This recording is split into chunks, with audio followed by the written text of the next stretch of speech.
Hey, what's going on, guys? So today I want to talk about yesterday's video. Just a little bit more detail, maybe where I was coming from when I posted that video, my thoughts and feelings on the whole thing. After, reading a lot of comments and talking with people and stuff, I just felt the need to kind of talk more about it. Obviously, right now, a lot of people are going through a hard time. That's an understatement, I would say. Thousands and thousands of people, millions of people are affected. Thousands and thousands of people are extremely affected. Okay, I mean, like, can't go to work affected, can't make money, can't feed their children. That's like a really big deal. So I wanted to kind of go over more of the mindset that I was in when I filmed that video. So let me take you through the events that happened yesterday. Okay, yesterday, Christine and I decided to go out to travel to the Delaware River, which is not too far from us at all. It was a short trip. It was about an hour or so round trip. Just want to get some fresh air after 3 weeks of sitting home. Okay, I don't want people to think that I'm out and about every day, because I'm certainly not. I've been quarantined for 3 weeks. We were around the house before that when we first started hearing about things. We only went to the store twice for food. Both of those trips were less than an hour as well. So in the last 3 or 4 weeks, we've been out a total of 3 hours. When we were out, we had to go through New York to get back home, in which case I was passing that particular crossing, saw the car show, was pretty shocked that people were all standing around together in groups, and decided to pull over and make a video on it. Now, after posting the video and reading the comments and stuff like that, if I could do it again, I probably would not have filmed it, but I definitely still would have told the story. The reason I want to film it is because I wasn't specifically trying to target those individuals. I was trying to give an idea, a visual on a much bigger problem. And that is just the attitude that some people have towards this entire pandemic. There's a lot of people in this country, and some people in different countries, that just aren't taking it very seriously for a variety of reasons. Some people aren't personally seeing the effects of what's going on. Some people truly don't believe it's real. There's actually people out there that feel like it's a hoax, that it's some kind of governmental experiment. I mean, there's a long list of people who don't really think it's a big deal. I mean, I don't know any other way to put it. There's plenty of people who think it's a big deal or know it's a big deal that aren't taking the same precautions as other people. So there's really like a wide range of how people are reacting to this, right? And there's extremes on both ends. There's, I don't really care, I'm going to go party and drink with my friends, all the way down to, I'm in a bunker with a tinfoil hat. Okay, so there's a lot of variety in between those people, right? I definitely fall closer towards the bunker than I do I'm going to go hang with my friends. But something that I wanted to make a point right off the bat, really, is that my intention was never to target people in the state of New York specifically. I'm not saying that people in New York aren't taking this serious as opposed to other states and or other countries.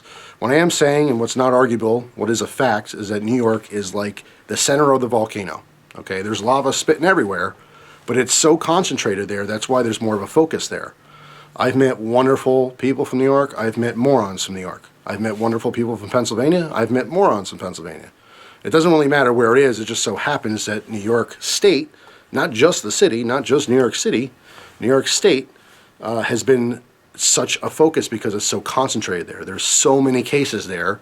It seems to be just a little bit more important for those particular people to be practicing staying away from each other.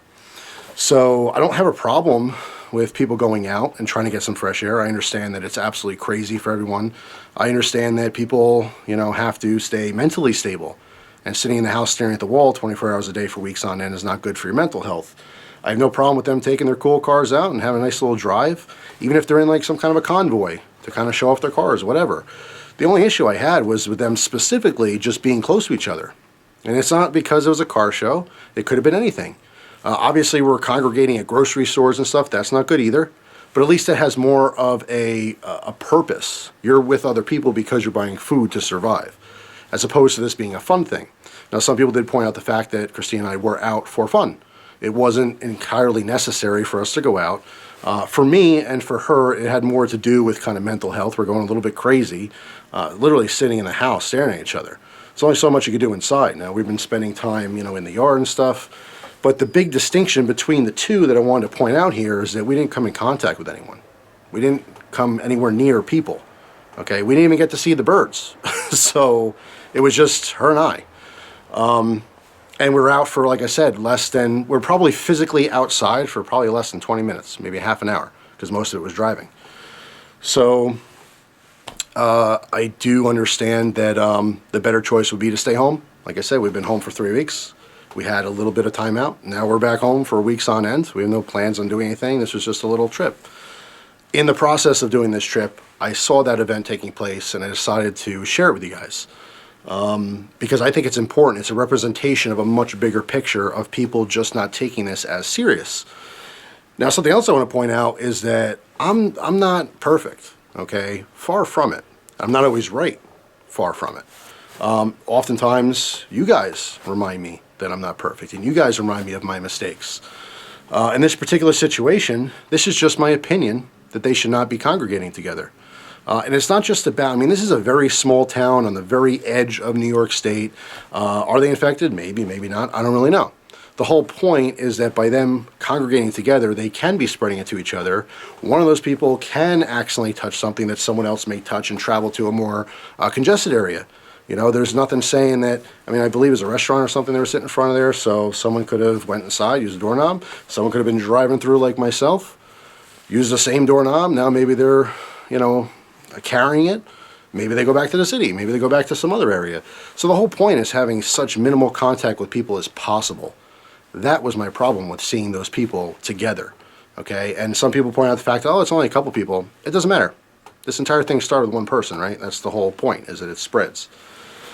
So, number one, it's not that I'm targeting New York residents at all. Number two, it's not that I was targeting those specific people. I was trying to represent, again, the bigger idea, the bigger concept that there's a lot of people out there that just don't care. And to me, that seems like a problem. Now, if this were going on in North Dakota or Wisconsin or something, I would have a little bit less concern. I would still be very much concerned, but this is quite literally my neighbors. Okay, this is right in my backyard. Now, without giving too much information, I happen to know a couple people who have been infected in New York City, tested positive for it, and came back here to where I live to quarantine. Now, I don't have a say with what they do. They have summer homes here. You know, I live by the Poconos. A lot of people who have summer homes have a little extra money and stuff. Do I like that idea? Of course not. I want to be as far away from it as possible. But I don't have a say with what they get to do. So they own the property. They can come back here whenever they want, right? But I want you guys to understand that this is hitting me personally because I'm personally affected by this. Okay, that's why I posted that video, because it angered me. It was frustrating to me to see that. Now, something else I want to point out in this video is the fact that when I'm sharing something like yesterday, when I'm sharing an experience and I'm sharing my personal opinion, that's all it is. It doesn't count more than your opinion, and I'm not asking you to agree with me, and I'm not trying to change anyone's minds. I'm just trying to make a point. Now, once in a blue moon, I'll share an opinion like this, all right? And it's never popular. It always causes some kind of friction because there's people who live different types of lives, who have different types of mindsets, and they just don't agree, and that's totally fine. You're not wrong if you disagree with me. If you think I'm dumb because of what I'm saying, it's whatever. That's fine. You're entitled to your opinion just like I'm entitled to mine. But I wanted to point out that my opinion holds no more water than yours. The only difference is that I'm sharing it with a lot of people, and you may not be. Maybe you're telling your spouse or your friends or something like that, or someone on Facebook. I happen to be doing it on this format. That's all it is. I'm just sharing my opinion. But something I also want to explain here is that there's a lot of people that say, oh, you know, it's really not that big of a deal. I don't even know anyone who has it. Well, you might be in a different position than me. I talk to hundreds of people every single day from all across America and all across this globe. How many people send messages that are shocked? Oh my God, I can't believe it. My grandmother has this. My father has this. My daughter has this. My son has this. My neighbor has this. My cousin has this. My neighbor's friend has this. There's people literally telling me every single day that someone's dying, someone's suffering.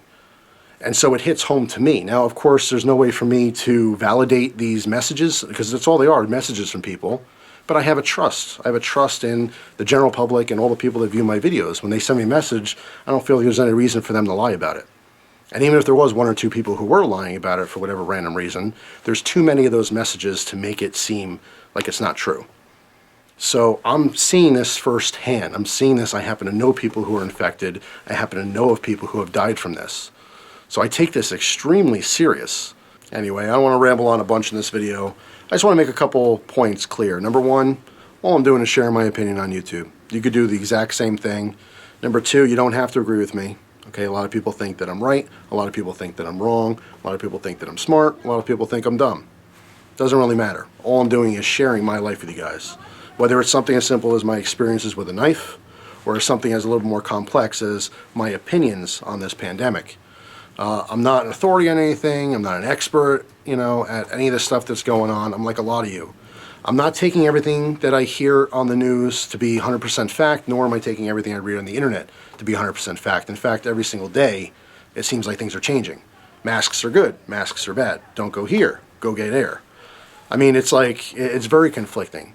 But what I am telling you is that a lot of my anger for the people that aren't taking this serious right now comes from personal experiences I'm having with friends and family all across the United States of America.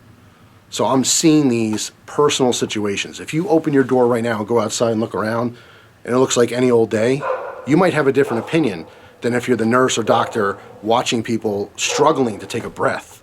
If you're that person who just got a phone call, hey, your sister's dying, she's in the hospital, and you can't even visit her. These people are dying alone. They can't even have their family with them. This is a very real thing. I don't care if it's one person out there suffering. I don't care if there's a million people out there suffering. It's very real, and to me, it hits home. And that's why this is such an important topic to me. Now, sometimes when I'm filming a video or I'm trying to get a point across, what's in my mind comes out a little bit different on the camera. Not to mention, depending on who's on the other side, whoever the person's watching the video, they may think differently than I do, and they're not quite picking up what I'm putting down. You know what I mean? Sometimes things are taken out of context, sometimes things aren't. Like, the point I'm trying to make is just glazed over. And maybe that's my fault. Maybe sometimes I'm not the best at describing how I'm feeling. In this particular case, the major point I wanted to make was that this was serious, and I think everyone should be taking this very, very seriously. But if you're from New York and you got offended by that, all I can say is you missed the message. And I'm sorry for that. I'm not trying to single anyone out. Like I said, if this was happening in Alaska, I'd be talking about Alaska. If this was happening in Wisconsin, Florida, New Jersey, any of these states, Pennsylvania. If Pennsylvania had the most cases, I'd be focused on people in Pennsylvania. But it just so happens that New York is very close to me, and this is directly affecting my life. The last 2 months have been pretty surreal. It's been like everyone's stuck in a nightmare. And some people are more affected than other people. And I think that's where the disconnect is. I think some people aren't experiencing the same thing throughout this pandemic than other people are experiencing. And that's why there's so much arguing back and forth and so much diversity and perspective on this entire situation. It's just, for some people, it doesn't matter what's going to happen. They have to literally be gasping for breath in a hospital bed to realize, yeah, this might be serious. So all I could say, is you're entitled to your opinion and I'm entitled to mine. I shared my opinion, and that's all. But I did want to very much point out that I'm not trying to target any specific people other than the ones who aren't taking this seriously. Doesn't necessarily mean they're from New York. They're all across the country and they're all across the world. I am taking this seriously. You do what you want. That is your human right. Thanks for watching. Hope you guys have a wonderful day, and I'll see you tomorrow with a brand new video. Take care.